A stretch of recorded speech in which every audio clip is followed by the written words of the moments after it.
many times have you tried to share your opinion in English only to find that your words didn't come together the way you wanted them to? In the middle of speaking, you realized things weren't flowing smoothly. You might have ended up saying too much or struggling to find the right words to clearly finish your thought. This situation can happen when, for example, a colleague or your friend asks for your opinion about something and you have a hard time explaining what you're thinking and explaining your viewpoint. Or maybe a friend of yours, tells you her thoughts on an event and you want to respond, but you don't know how to clearly express what you're thinking. Take a moment to reflect. When you hear someone explain their opinion confidently and clearly, doesn't that make their point of view more convincing? That's exactly what we'll be working on today. By the end of this lesson, you will know how to express your opinion using the most effective connectors to explain your reasoning smoothly. You'll also learn a simple structure that will make your opinions sound more refined and professional.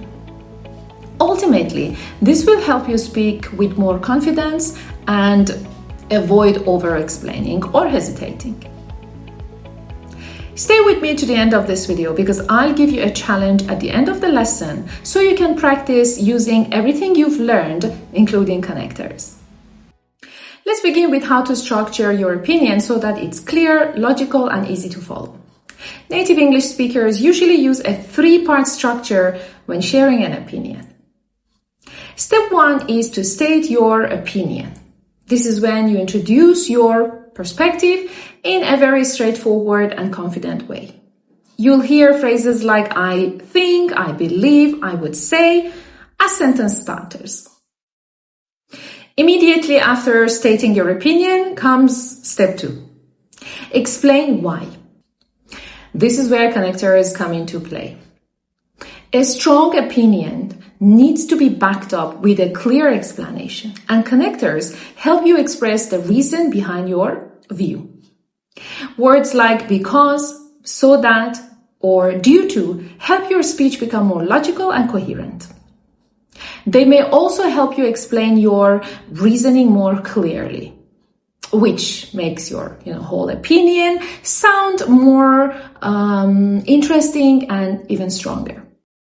In the end, these tools help you come across as more confident and professional, rather than unsure or hesitant. Step 3 is to wrap up your opinion with either a conclusion or a question.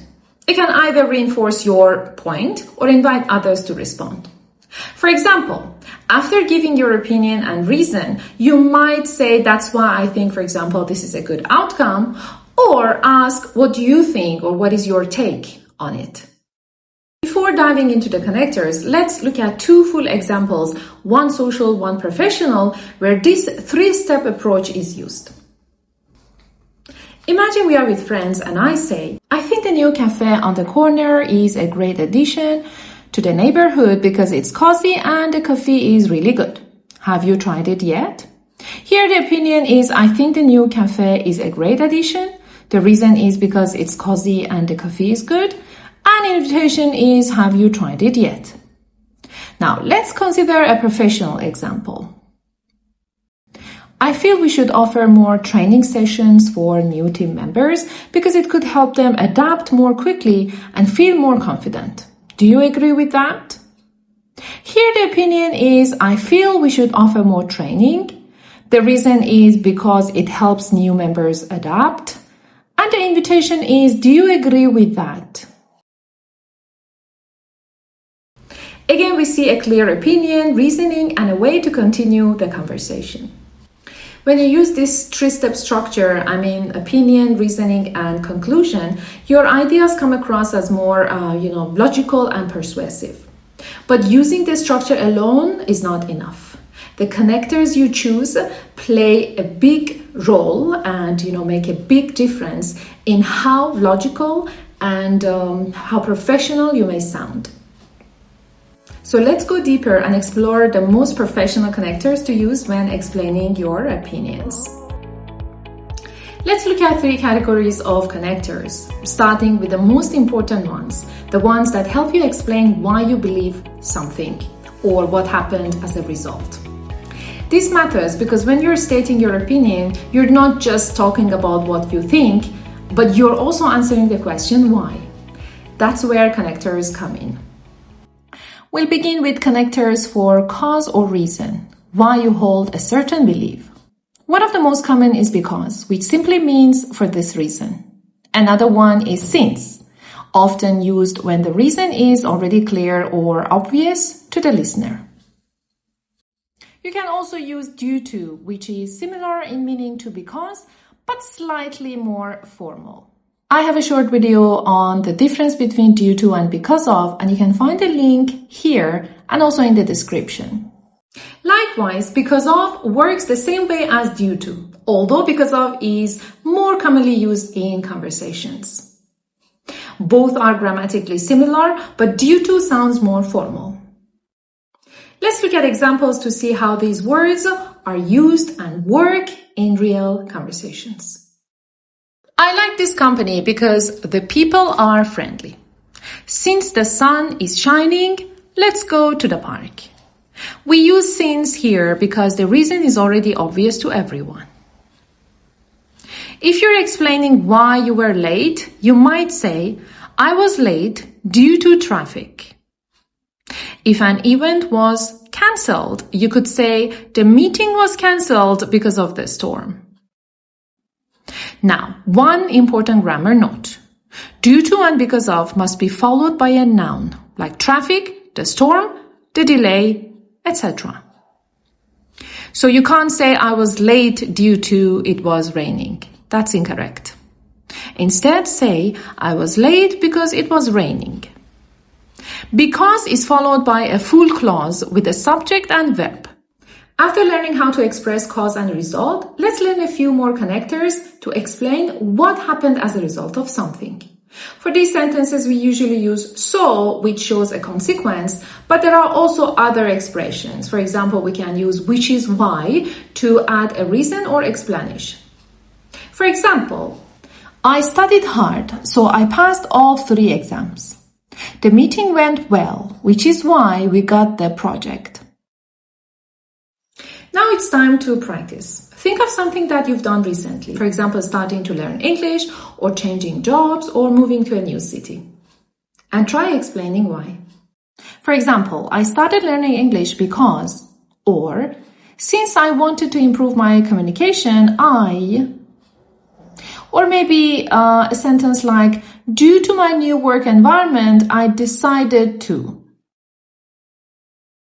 Now, let's move to the second category, connectors for purpose, explaining why you made a certain choice. Just like when you share your opinion, you may want to talk about the intention behind your actions. Here are 3 great ways to do that. Number 1 is in order to, which is more formal, emphasizes intention. Number 2 is to, more casual, used in everyday conversation. Number 3 is so that, focuses on the desired outcome. Look at the examples. I'm taking these lessons in order to communicate better at work. I joined this course to improve my speaking skills. I'm studying English so that I can work abroad. Now let's compare so and so that. I went by car so that I could take more luggage. We're talking about the purpose.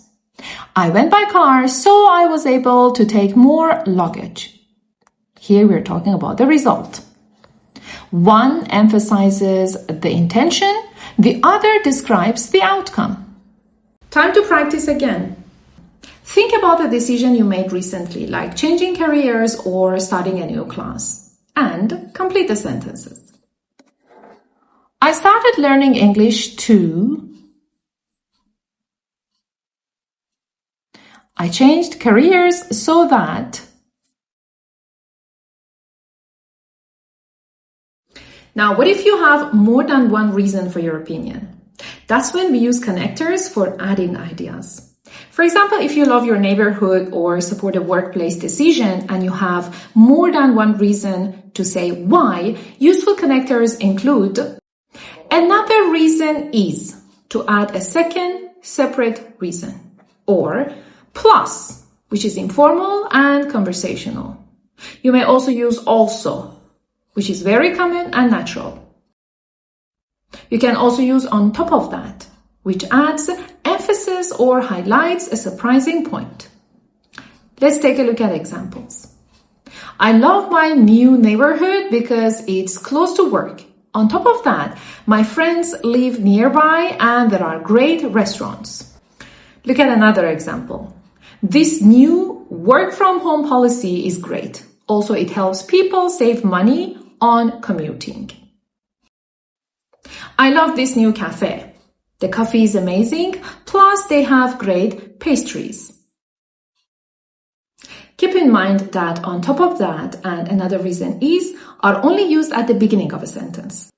Now let's practice. Think of something you support or enjoy and try to give 2 reasons. To recap, we've learned a 3-step structure to organize your opinions. We explored connectors for cause and result. Then we looked at purpose connectors to explain your intentions. And finally, we talked about how to add multiple reasons for your opinion. And here is my challenge for you. Why did you choose to learn English? Try answering using at least 2 connectors from this lesson. Feel free to share your answers and ask any questions in the comments. If you found this video useful, please give it a thumbs up and subscribe for more videos.